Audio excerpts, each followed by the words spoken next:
Welcome. In this video, I'll show you how to resend a document in PandaDoc. All right, there are actually two ways. So first up, maybe you just like to give a reminder that the recipient should sign the document in a specific time. Or the second one, maybe you'd like to edit the document itself and resend it. Okay.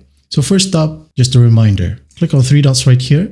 As you can see, you can go ahead and click on send reminder, click on it, and an email reminder will be sent to the recipient or recipients.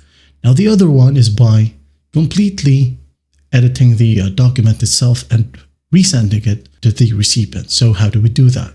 For example, you have the documents finalized, okay? So to resend it, you can just go ahead and, for example, employment contract right here, that is completed. You got to click on three dots and hit on copy, okay? Just make a copy. Now go ahead and go to drafts. And here you have the employment contract copy.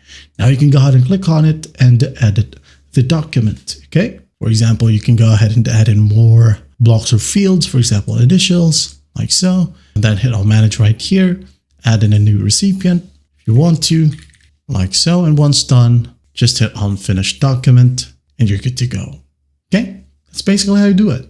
Well, I hope this video helps and I'll see you in the next one.